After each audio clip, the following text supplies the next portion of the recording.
Have you ever noticed yourself crying more than smiling in a relationship? That, my friend, is a sure sign that this relationship is not serving you. Every single human on the planet, no matter what your personality type is, wants to be seen, heard, and valued, especially in a relationship. Hello, I'm Kristen Constantino. If you're new to my channel, I'm a certified mental and nutritional transformational wellness coach, and I specialize in toxic relationship repair. Today I want to talk to you about signs that you're in a toxic relationship, and sometimes I get questions on whether or not you're the toxic one, so we'll talk a little bit about that as well. I get the question quite often, actually. Wait, am I the toxic one in this relationship? Which is a really good question, and also a sign of good emotional intelligence because you're reflecting inward. So kudos to you if you're asking yourself this question. The truth is, it takes two to tango. And if you're asking yourself this question, you're on the right track. I know for me, this is truly when my transformation started. I asked myself this very important question. And granted, this was after my relationship ended. I said, what needs to change in me? Why? This is the only person in the entire world that you can control. So looking inward, figuring out what needs to heal inside in order to not be attracted to this type of normalizing relationship is really, really important. With that being said, yes, you might have certain codependencies that were developed from your past that needs a lot of inner work and some healing, like people pleaser or lack of strength in your self-worth. These codependencies will most definitely fuel the fire of a person that may have narcissistic tendencies or traits, or full-blown narcissist, or anybody that might have another distorted personality disorder or mental illness.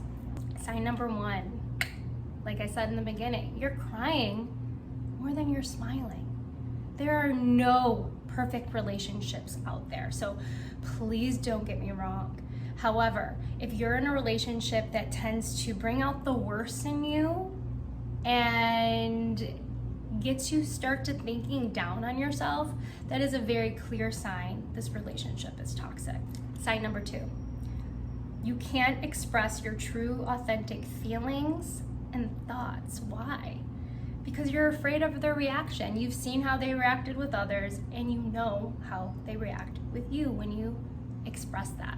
Number three, you're making excuses for them often. I know when I was with my ex and we were transitioning roles and profession and jobs, and we started working together, I used that excuse all the time. Well, it's a new job.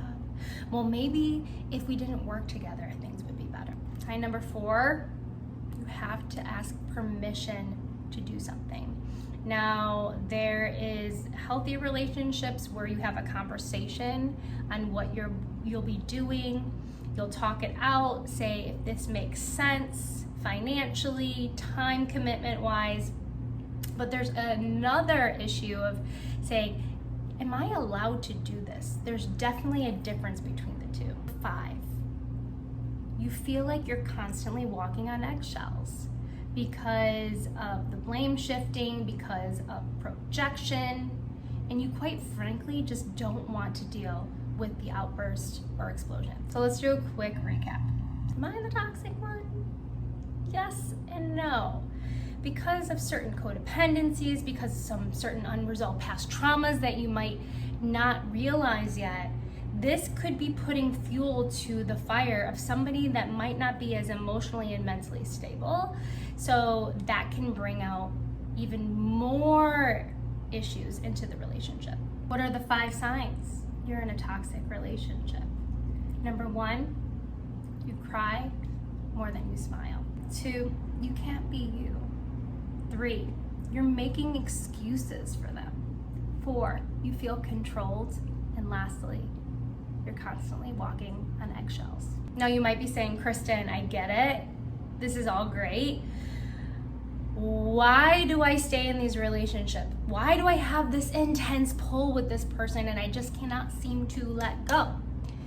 Join me in my next video. Make sure you have the bell ringer for when that pops up on what is a trauma bond and how to overcome it. I'll see you there. I love you. Cheers.